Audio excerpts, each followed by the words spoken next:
Bonjour à toi, mon cher ami. Bonjour à toi, ma chère amie entrepreneur. J'espère que tu vas bien. Aujourd'hui, j'ai envie de te parler des émotions. On revient tout le temps sur la question des émotions parce que ça a beaucoup d'impact sur la croissance d'une personne, encore plus forte raison sur les entrepreneurs. Ce que j'ai envie de te rappeler, c'est de te dire, ne te laisse pas diriger par tes émotions.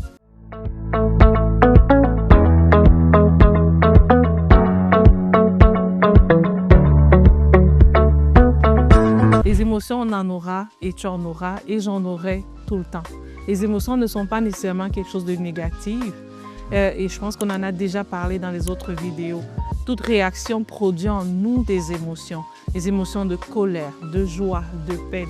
Dans le domaine des affaires, tu vas en voir de toutes sortes. Tu vas en voir des déceptions, tu vas avoir des succès, tu vas avoir des situations où tu as envie juste de t'arracher les cheveux. Et je pense qu'il n'y a pas une personne, selon moi, qui est plus éprouvée dans la vie qu'un entrepreneur en termes d'émotions.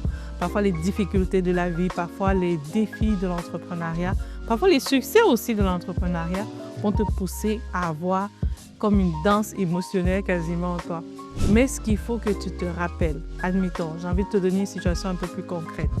Tu es dans une relation d'affaires, ça ne se passe pas comme il faut, la personne te déçoit, ne te laisse pas, surtout pas diriger par les émotions.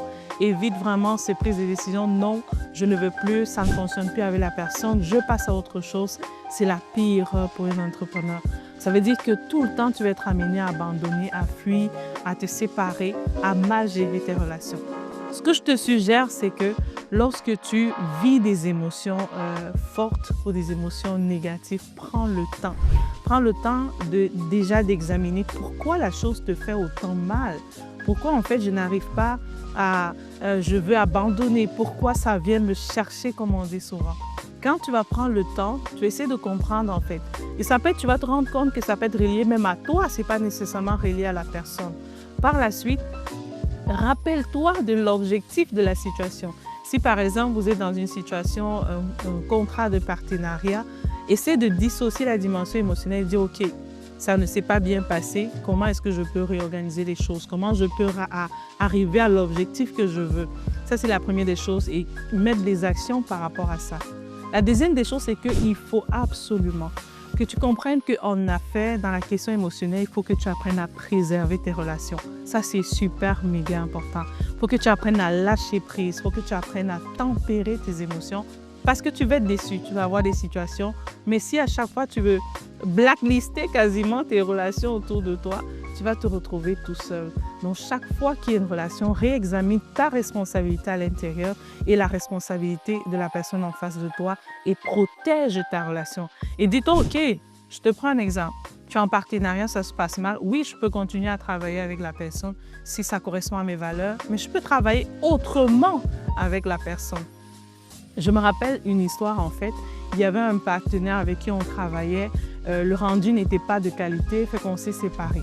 Parce qu'on a maintenu les bonnes relations. Plus tard, des mois et des mois après, on est parti sur un autre projet qui avait beaucoup plus de fruits en fait que celui qu'on avait.